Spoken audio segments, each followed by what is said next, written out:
May gabi mga kaigsunan.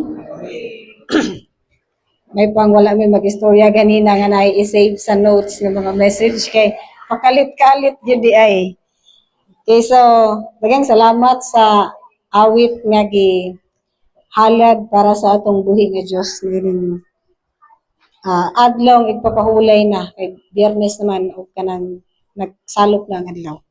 Meaning kagabhion gamay ra akong pagadad-on mga igsunan kay surprise man. Ang akong topic is all about strength. Kusog. Ang title ani, irritated, broken, and through the fire. Okay. So, sa atong pangadlaw-adlaw nga pagpanginabuhi, labi na gyud sa amoa nga mga inahan na dali kayo may mairita.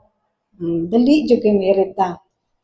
O dili lang gyud kay ambot, maybe you are experiencing mga different hormones sa among bodies nga di na mo kayo masabtan, but bisan sa mga ginagmay kayong mga butang, dali kayo makairita. O kaning iritasyon, kung ato yung pasagdan, atong dili bitaw natutagan o pagtagad, moabot gyud siya sa point nga mudako siya. Mudako gyud siya. So, unsay leksyon nga makuha nato aning mga ginagmay nga kumbaga mga life's lessons. So, nasayad mo mga kaigsunan nga there are times being nga kung magigda ko that I am reflecting about my life sa karon. Ako ginauna nga unsa nay nahitabo sa akong kinabuhi karon.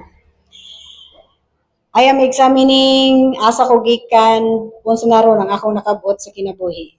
Nakaingon ko unta akong gisulat ang akong mga goals sa una nga 10 years from now, 20 years from now, 30 years from now mauna ko ani. Nana ba? Nakauna-una mo ana nga maghimo nga magsulat mo nga 10 years from now na stewardess na ko.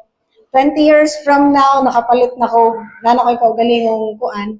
Although sa una, na ako'y, ang akong mindset rigid sa una is, gusto kong mahimong independent. Marigid ang nasa kong una sa una.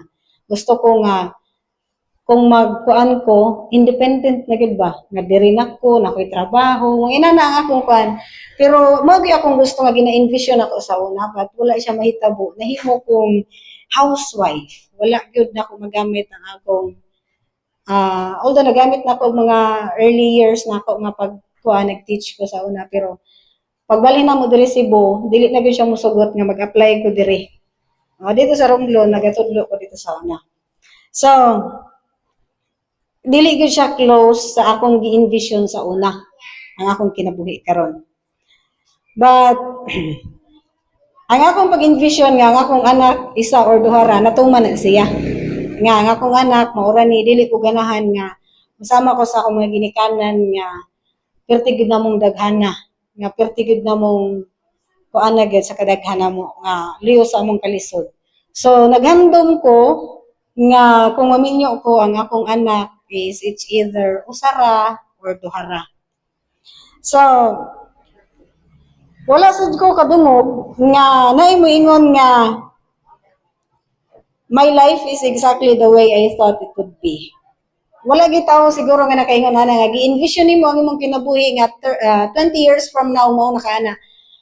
Nga nang nakasunod jud ka sa imong plan o sa imong kuan wala gyud siguro. Naigo ra gyud ta sa pagplano no. Dili gyud ta ingon nga ma-follow na to atong plan and dili gyud exactly matuman.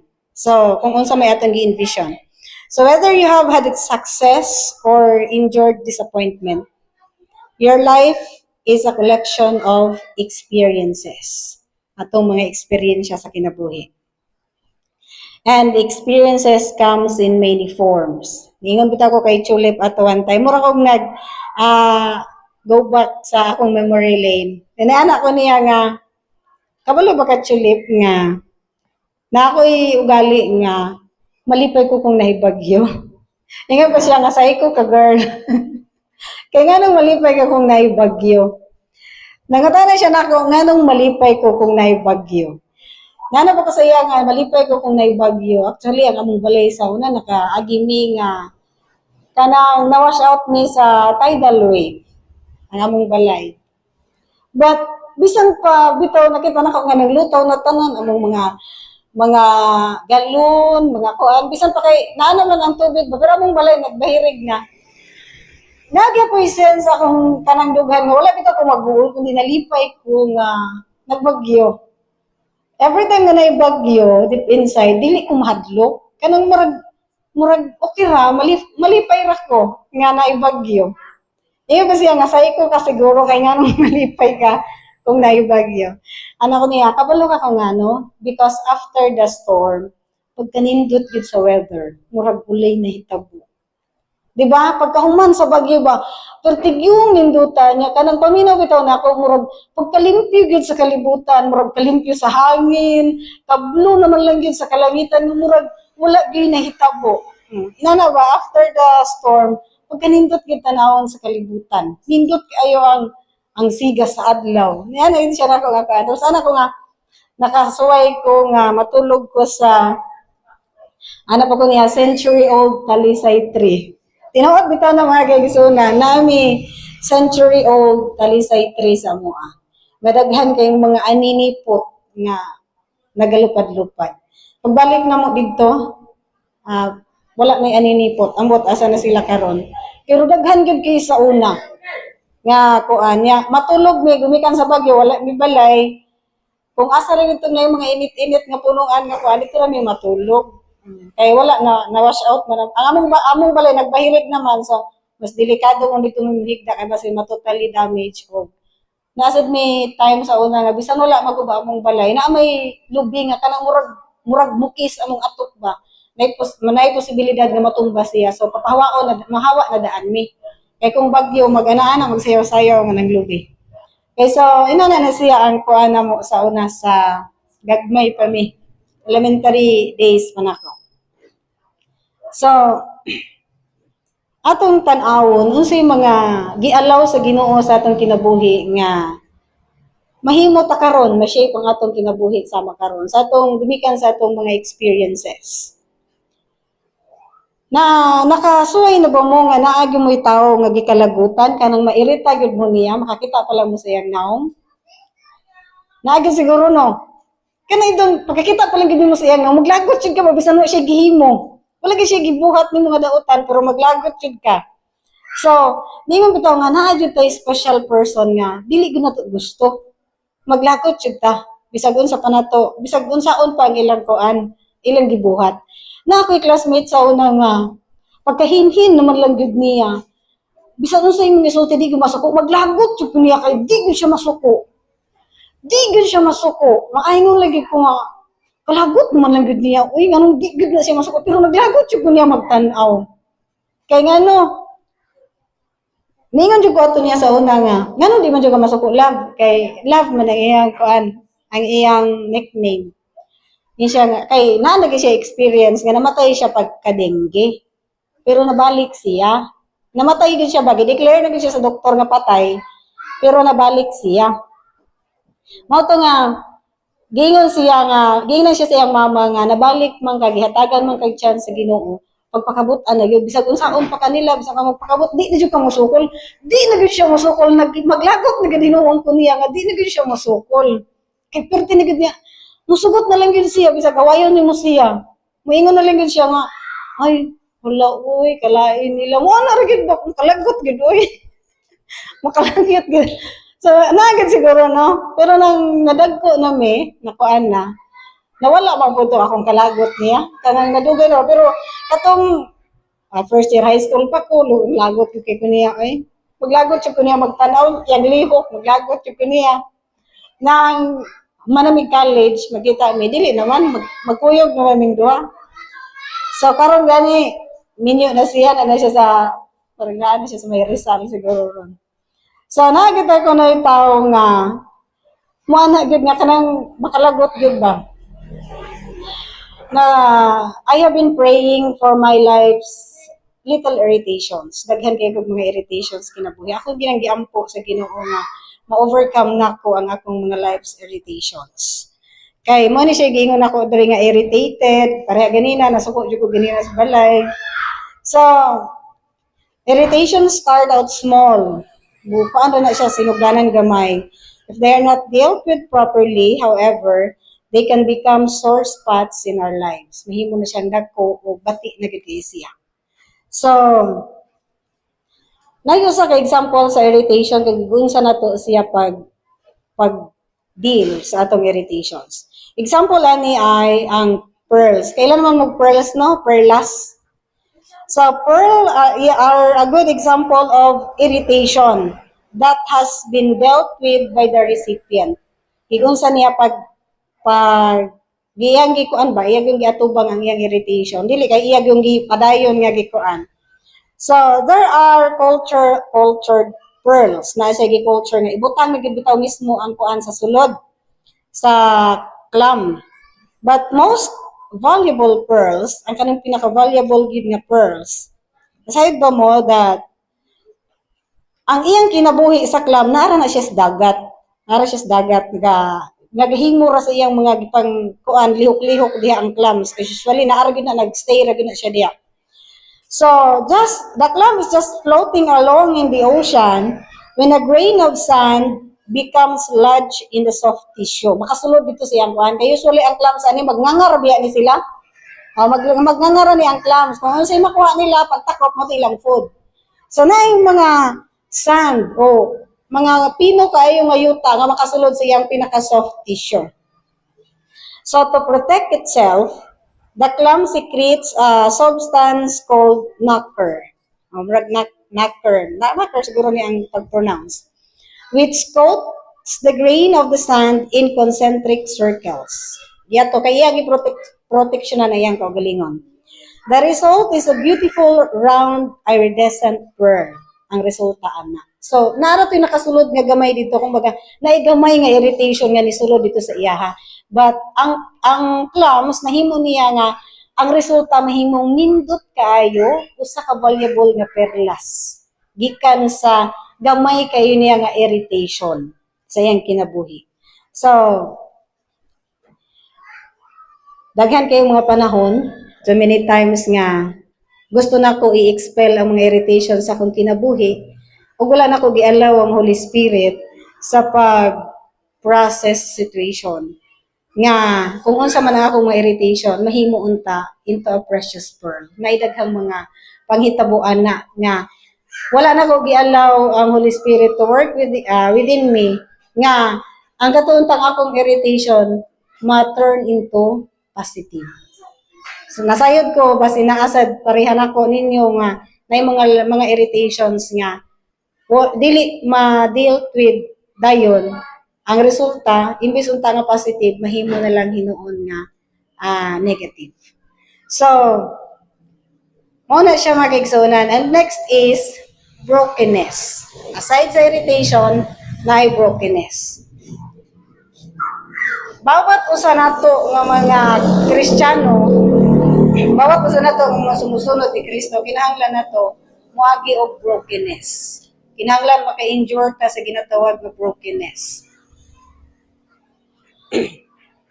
Kita tanan, natawo ta nga naatay mga different muscles sa atong lawas. Natay atong mga parts sa atong lawas nga naay tagsa-tagsa ka mga musculo or muscles. As we mature, some muscles become stronger. Some muscles become stronger than others. Naay uban nga mas kusgan sa atong muscle, nasa uban nga dili. Tanawan ninyo ang inyong mga computer keyboard. Naman, tanan karon na naman gid halos computer. So, the characters which are used the least are placed on the keyboard to be typed using your little finger. Kani. Ang katong panagsara magamit, dito gibutang dapit. Kaya di ba naman ni number kung mag-type ta, asa atong kuan, dito siya gigibutang. Kay weakest man ni nato. Mani atong weakest. So, the little finger can become stronger but it takes practice. Kailangan pa nato siya i-practice para mahimo siyang stronger. So kami nga mga mama, kabalo mo sa daga pa mi, dili kayo may kusgan ang mga muscles, pero nang mga anak nami nakusgan nami sa sigig kinubos og mga bata kanang maglabyog-labyog labi nag 1 to 2 years old ang bata ma-turn ang mga muscles, makusgan pod ang mga mama inana pero sa dalaga pa mingon sus halos di gyud kadaog og usa ka galon pero karon daog gyud ang usa ka galon. Ako magkaigsunan, di ko kadaog og usa ka galon nga tubig kung naa ang akong bana. Pero kung wala siya, makadaog ra jud ko. Kung wala siya, kaya na ko tanan. Pero pag naa siya, di ko kakaya na.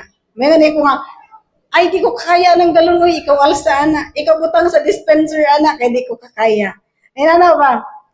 So, ang ato ko nung kaning mga mama, magkugos na maginig bata, mo ni nga, kusgan mi nga mga mama pod. So, kabalo bang mga lifting weights can result in actual tearing of your muscles. Makuan gina, magisi gina imong muscles pag nagkuan kag weights. Pero, ang say resulta na, as the muscle heals, the filament or strands of muscle tissue become stronger.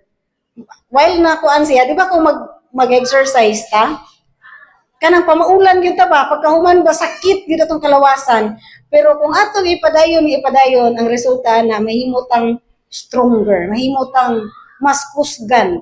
Kay wala may kuan. So gikan sa brokenness, kung ato siyang kuanon mo broken ta, kung ato rig yung i-injure ang pagka-brokenness, we will become stronger. Mahimutang kusgan.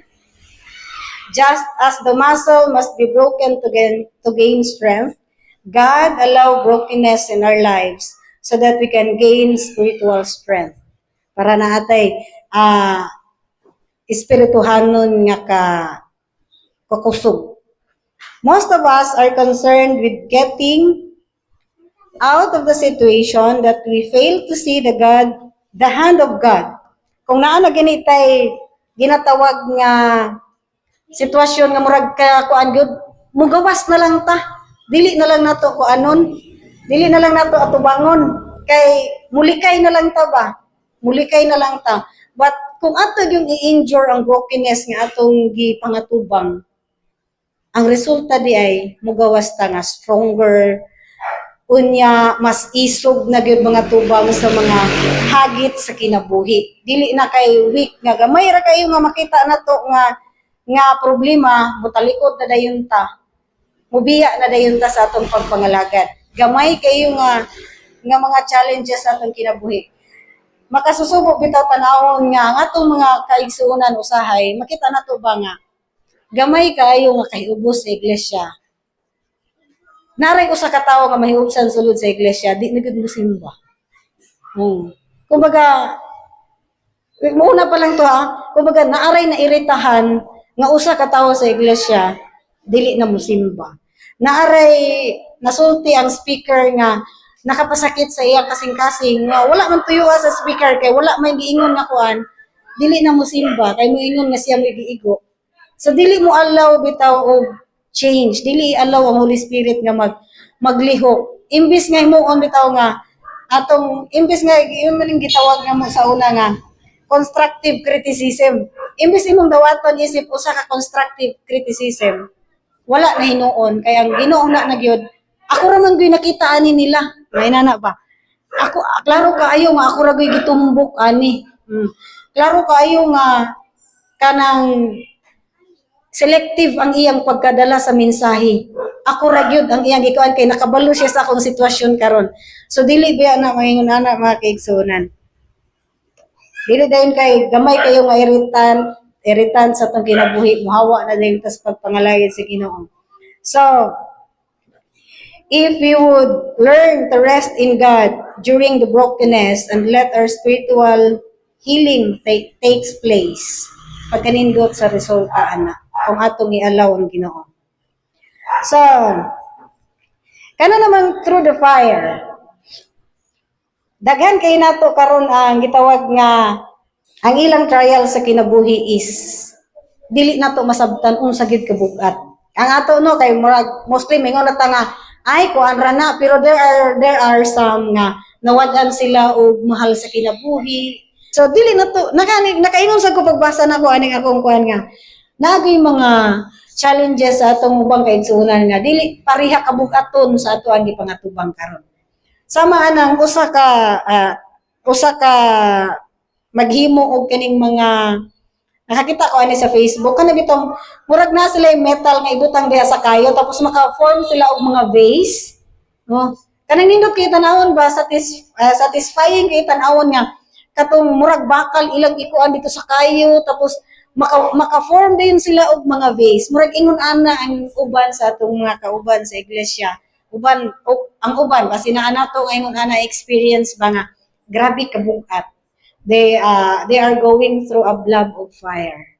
Kanang gibutang didto nya na init pagpuwa na kaayo ma-form na pukpukon pa para pamhimo nga pinakanindot pero ang resulta nindot kayo ng mga vase, nindot kayo ng mga kuan. Inana ba na magsigog ta na sa Facebook. So mo na siya ang ingon nga glass blowing man siguro ang tawagana. The artist dipped the end of a heated blowpipe into a blob of molten glass. Then by using short puffs of air and a flame, the blob is transformed into a beautiful vase or any other work of art niya. So, mo ni siya nga many times sa atong kinabuhi usahay ang atong mga decision is murag molten blobs. Nato yung mga experience ng mga molten blobs. So, ang mga molten blobs is a symbol of failure sa atong mga kinabuhi. But if we allow the master glass blower, kung atong i-allow ang master glass blower sa atong kinabuhi, as the breath of the Holy Spirit blows across our shattered dreams, God begins to shape us into a beautiful vessel fit for His service. Kung ato ra yung i-allow, ato ra yung usahay di ta kasabot sa iyang plano.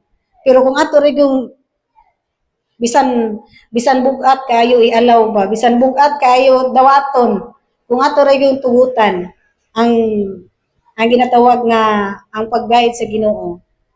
In the end, dito ra gyud nato gihapon makita ang atong tinuod nga porma. Gipaagi tuod ta og kanang sakit kaayo nga kuan sa kinabuhi.